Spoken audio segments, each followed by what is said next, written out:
وہ حضرت جبرائیل ہے۔ دوستو بھارت کی سرزمین وہ ہے جو سب سے پہلے نور مصطفیٰ کی کرنیں حضرت آدم کی پیشانی میں جگمگائی ہے، اسی کا نام بھارت ہے۔ بھارت، یہ دنیا میں جتنے پھول ہیں ان پھولوں میں خوشبو نہیں تھی، آدم کے ٹچ کرتے ہوئے ہوا پھولوں تک پہنچی ہے، پھول خوشبودار ہوا ہے۔ تو دوستو یہ بھارت ہے، یہ بھارت مہان تاج محل سے نہیں ہے، لال قلعہ سے نہیں ہے، آبادی سے نہیں ہے، آدم کا قدم پڑا تب بھارت مہان ہوا، جبرائیل نے اذان دی ہے تب بھارت مہان ہوا، نبی حضرت آدم کی پیشانی پہ نور مصطفیٰ کی کرنیں جگمگائی ہے تب جا کے بھارت مہان ہوا، پھولوں میں خوشبو آئی ہے تب جا کے بھارت مہان ہوا ہے۔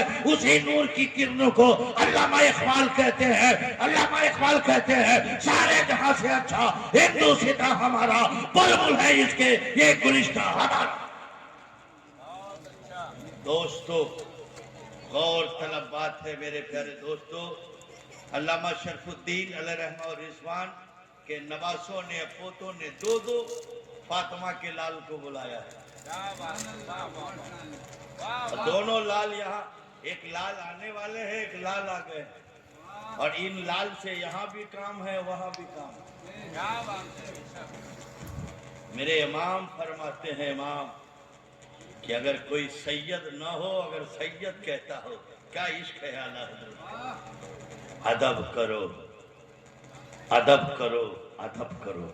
میرے پیارے دوستو سوچو ذرا، غور کرو، یہ کل بھی ہماری جماعت کے ایک میر کارواں تھے، آج بھی میر کارواں ہے، ضرورت آج بھی ان سے ہے، ضرورت وہاں بھی ہے، ضرورت یہاں بھی ہے۔ میرے پاس وقت نہیں، بڑی تیزی سے میں آپ کو بتانا چاہتا ہوں، غریب نواز بھارت میں سب سے پہلے حضرت آدم آئے، چلے گئے، دوستو صحابہ آئے، اسلام پھیلائے، چراغ اسلام کا کچھ دور تک چلا، تابعین آئے، کچھ دور تک اسلام پھیلا، تابعین آئے، کچھ دور تک پھیلا، مسعود سالار غازی آئے، کچھ دور تک اسلام پھیلا، محمد بن قاسم آئے، کچھ دور تک پھیلا، داتا بخش گنج رحمت اللہ علیہ لاہور تک اسلام پھیلا۔ جب پورے بھارت میں بر صغیر پر چاہے چائنا ہو، پاکستان ہو، سری لنکا ہو، تبت اور برما ہو، ان ملکوں میں جو اسلام شباب پر آیا، اس شباب پر آیا، شباب پھیلانے والا، اسلام پھیلانے والا، ہدایت کا چراغ دینے والا، عشق رسول کی فیکٹریوں میں ہمیں رات کو جلانے والے کا نام خواجہ غریب نواز ہے۔ خواجہ تاریخ اسلام پڑھے تو کم و بیش 1,24,000 نبی دنیا میں آئے، تقریباً 6,000 نبیوں کو شہید کر دیا، 6,000 نبیوں کو۔ کچھ نبی آئے، پوری زندگی تبلیغ کیا، کوئی ایمان نہیں لایا، زیرو۔ کیپٹل میں حضرت نوح کو دیکھو، بیٹا ایمان نہ لایا، چلا گیا، بیوی ایمان نہ لائی، اور جب میرے پیغمبر کی باری آئی تو کم و بیش 2 لاکھ صحابہ محترم۔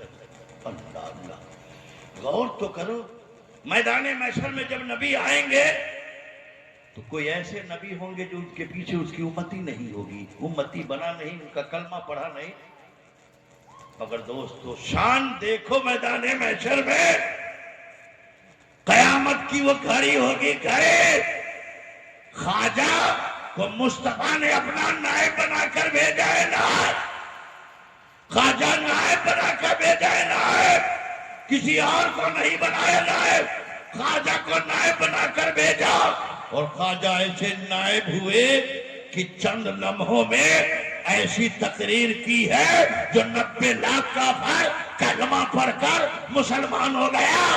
آج بھارت میں جو مسلمان دیکھ رہے ہو یہ خواجہ کی تبلیغ ہے، بنگلہ دیش میں یہ خواجہ کی تبلیغ ہے، پاکستان میں خواجہ کی تبلیغ ہے، سری لنکا میں خواجہ کی تبلیغ ہے، نیپال میں خواجہ کی تبلیغ ہے، بھوٹان میں خواجہ کی تبلیغ ہے، چائنا میں خواجہ کی تبلیغ ہے، افغانستان میں خواجہ کی تبلیغ ہے، ترکی میں خواجہ کی تبلیغ ہے، ان ملکوں میں خواجہ کا سکہ ہے۔ اس لیے یہ فقیر اپنی گفتگو کو ختم کر رہا ہوں، پارلیمنٹ تک پہنچانے کی کوشش کر رہا ہوں کہ 6 رجب المرجب کو چھٹی ہونا چاہیے اور خواجہ کے نام سے ایک عربی یونیورسٹی ہونا چاہیے۔ کوئی بدھائک آئے کہا ووٹ بعد میں دیں گے، چھٹی کا اعلان کرواؤ۔ ایم پی آئے کہا 6 رجب کو چھٹی، ایک یونیورسٹی چاہیے۔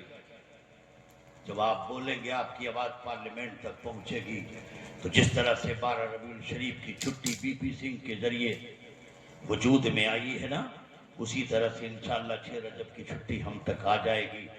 دوستو، ہندوستان میں سب سے بڑا تہوار یہ خواجہ غریب نواز کی 6 رجب کی چھٹی ہے، اور خواجہ ہے تو سب کی چھٹی کر دیا، خواجہ کی چھٹی نے سب کی چھٹی کر دیا۔ میرا خواجہ وہ ہے۔ اجمیر پہنچے ہیں، غیر مسلموں نے، ہندوؤں نے کہا خواجہ بابا آپ کے خلیفے کا جو بادشاہ سید التمش ہے، خراج اتنا لے لیا، اتنا ٹیکس مانگ رہا لگان، ہم لوگ کہاں سے دیں گے؟ پیروی تو کر دیجئے۔ خواجہ خط لکھ کر کسی خادم کو بھیج دیتے، جا بختیار کاکی کو دے دینا، وہ التمش کو دے دے گا۔ مگر دوستو، جب خواجہ غیر مسلموں کی پیروی کو لیے ہیں، اس کے فریاد کو سنے ہیں، تو اجمیر سے چلے ہیں دہلی آ گئے۔ دہلی آئے، بادشاہ سنا، لنگے پیر آیا، کہا سرکار آپ کیوں آئے ہیں؟ آپ آواز دیتے التمش آپ کے قدموں میں آ جاتا۔ کہا التمش سنو، ضرورت میری ہے اس لیے مجھ کو آنا پڑا۔ اجمیر سے خواجہ اپنے غلام غیر مسلموں کے لیے آیا تھا۔ کہا سید التمش غیر مسلم کا لگان، اس کا ٹیکس معاف کر دو، نقصان ہو رہا ہے۔ پیپر لایا گیا، تحریر لکھی گئی، مہر مارا گیا، سگنیچر کی گئی۔ اس کے بعد خواجہ دلی سے اجمیر پہنچ کر ان غیر مسلموں کو جب یہ لے کر بادشاہ کا ملا ہے، لگان معاف ہے، ٹیکس معاف ہے، خواجہ خود کر کے آئے ہیں، تو دوستوں وہاں کے ہندوؤں نے کہا جو خواجہ ایسا ہے تو خواجہ کا رسول کیسا ہوگا، خواجہ کا نبی کیسا ہوگا۔ اب کسی کے در پہ جانے کی ضرورت نہیں ہے، کلمہ پڑھا اپنا بڑھا۔ میرے دوستو، خواجہ وہ ہیں۔ جزاک اللہ کی آواز پیچھے سے آ رہی ہے، ابھی تک کو وید نہیں پڑھا، بڑی تیزی سے وید بھی پڑھیں گے۔ اب مجھ کو جانا بھی ہے، حضرت نے وعدہ کیا برابر حضور کی پاس میں واٹس ایپ پہ بھیجتا رہتا ہوں۔ واٹس ایپ میرا ہیک ہو گیا، جو بھیج نہیں پا رہا، ملاقات نہیں ہو پا رہی۔ میں ان کے قدموں کو چومتا ہوں اور ان لوگوں کی قدموں کی برکت ہم لوگوں پر۔ غور کرے میرے دوستو، خواجہ غریب نواز ہے۔ سوچو ذرا، عورتیں جا رہی ہے اپنے دیوتا کو دودھ پلانے کے لیے، ان عورتوں میں خواجہ نے ایک کو بلایا، اور اس سے پہلے میں بتا رہا ہوں خواجہ ماں کے دودھ میں دودھ پی رہے نا، ماں کے گود میں دودھ پی رہے، تو ایک عورت خواجہ کے آنگن میں آئی تو اس ماں کے چھاتی میں دودھ نہیں تھا، بچہ دودھ کے بغیر رو رہا تھا، تڑپ رہا تھا۔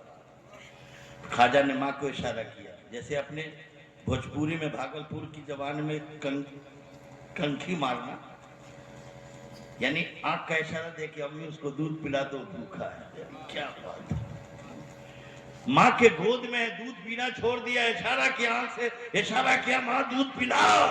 جو خواجہ دودھ کی حالت میں بھوکے غلام کو بھول نہ سکا ہو تو آج اپنے غلاموں کو کیسے بھولیں گے؟